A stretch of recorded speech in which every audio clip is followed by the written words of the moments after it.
for tuning in, for joining us for yet another edition of Women's Voices for Wednesdays. We are going to dive into the conversation of the lives of a San woman in Tsumkwe. Many people often, there is an assumption that San learners do not want to stay in school, that they do not value education.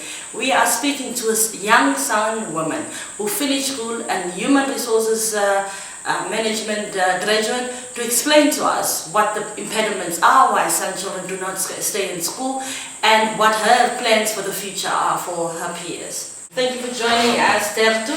Can you tell us about your life as a young San woman? My name is Tertu Fernando. I'm a young San woman from Tsumkwe West. And I am working for Pumps for Life as a local coordinator, focusing on San development projects. And as well as I'm working for Energy San Trust, which is a San youth organization that myself and other youth students in Fantuk, we established Energy in 2015. And at the moment, Energy is a registered entity, which is an organization that is promoting the right of education in the San community. Speaking about the education, you know that many people say San learners do not stay in school, they drop out, they go home. Can you tell us the truth? Okay, yeah, the fact is that we have the lowest optimum in education. Most of our people drop out at primary school. When they come to secondary school, then they drop out, and very few of them make it up to university level. But however, we face a lot of challenges, which is poverty is the main role, and also the culture as well. So most of the challenges that we are facing is that it's not that we don't want to go to school, but we have a lot of teenage pregnancy, early child marriages, and this is forced by the society that we find ourselves into, whereby you don't have a job, your parents doesn't have a job, you want to go to school, then you find a boyfriend that supports you, you fall pregnant in the middle of the way. So, and also that when it comes to the tertiary level, it is really a struggle that forces the young people to drop out of school. And most of it is poverty. Can you tell me, when you say early childhood, early pregnancy, teenage pregnancy, can you tell me about that? Who are the people that impregnate young San women usually?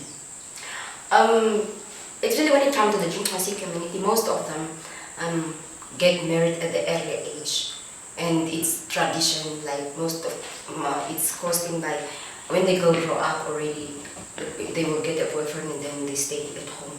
So they get out. And in some cases, is that the non-San community impregnated the girls and then leave them, dump them with the kids and run away and all that. Mm-hmm. So most of it is around culture like when it comes to culture and all that. Because we believe that it's still happening, but it's rare now. Because as a community, when you get your first period, you are taken as you are not a woman and you have got the right to get married to any man that wants you. Mm-hmm. So this modern days, it's a bit rare now, but it's still happening. Mm-hmm. So basically as early as what? At 12, as soon as you get your period, then you are considered a woman. Okay. Yeah. And then can you share with me, you said many drop out when they go to university. Tell me about those challenges. When you were a young San woman in the city studying human resources, what were the challenges? Yeah, like when I was studying, we didn't have accommodation, taxi fees, like the food, just the life that is there. It was very challenging, and I was under the program of the marginalized community, so they normally never used to give us our allowance on time. We were staying at overcrowded flats, and it was really challenging because sometimes you don't have taxi money to go at schools, at evening classes, and also I was like robbed 2 times in Fantuk and all that. So Because of that challenges and some of the other challenges that we're facing in Ventura, that is why we established Natizan Trust to look at the young people's situation in schools.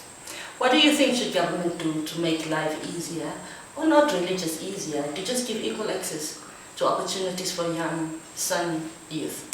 Like most of the times I used to say government is doing a lot. However, practically they are, when it comes to the funds that the government is always allocating for the San community, I think it's not really managed wisely, because we the San community doesn't have direct involvement with the funds, because we know exactly how the problems that we are facing, but the people that are operating these funds really they don't really know exactly what we need, and most of the times they just oppose the project on us, which really don't benefit us, and at the end of the day their projects fails. So the government should look more into consultation with the San community, and they should put more San community in, especially at the marginalized department, whereby the San people operate with their funds, or at least they should let the traditional authorities of the San community to be one of the boards in the finance that is managing the marginalized department funds. When you say government, force projects on you as the young, as the youth of the San, and it often fails because there's no involvement. Can you share an example? There is this project that the government gave to the community, whereby they offer the community livestock. You see, and then these livestock, it is out there. They give to the communities the livestock, and then the livestock, some of the livestock died, some of the livestock, because they are not really people that know how to deal with farming of livestock and all that. So we are hunters and gatherers. We are more of something that has to do with tourism, something that is, but not livestock. They are not even given training how to take care of these activities and all that. So that is one of the field projects that the government has opposed on us. And like how what we are doing as Natizan Trust is that we have some out of school youth, which we normally used to give basic trainings on facilitation skills, and we have 16 of them. We call them SIT members, CITT, which is Community Inclusive Task Team. And these youth always go out in the community and have meetings regarding any issues that they are facing. And right now, if I am saying, I can probably say that there are some people that are mind opening right now at the moment. And they are now getting more involved in the community meetings, in the decision making programs that is around in Tsumkwe. So this program is really going well with the San community, because we are the one who established it and we know how to go with it. Yeah. So tell me, in conclusion, the unemployment rate, youth unemployment is a huge crisis in Namibia. What does it look like here in Tsumkwe? It is extremely high. You will not easily get a youth that is working, that is like, it's very rare.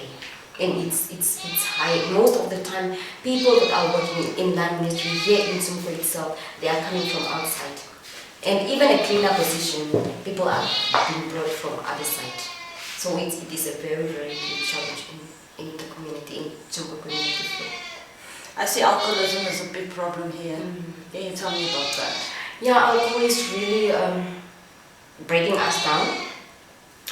And the challenge is that I would say that it is the violence, lateral violence that we are having, generational trauma in the San community. And this thing has been happening for years. And it is also frustration in the San youth as well, because they don't get jobs. You are sitting there with your mother gets the pension money, you are stressing on your mother is stressing on you. You don't have a job, you're not doing well, this stress is coming into you.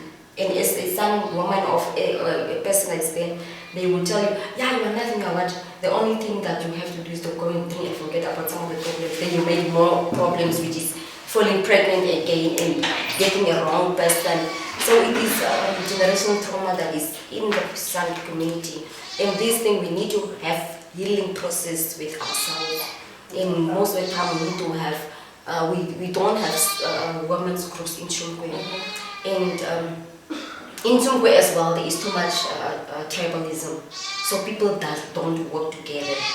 And there is a lot of gossips and a lot of fights among the San, non-San, among San themselves, among whatever. So it is that those frustrations, yes, that is in the community. And the only thing they do is to go to the alcohol and drink, because most of the time there's also a lot of activities happening.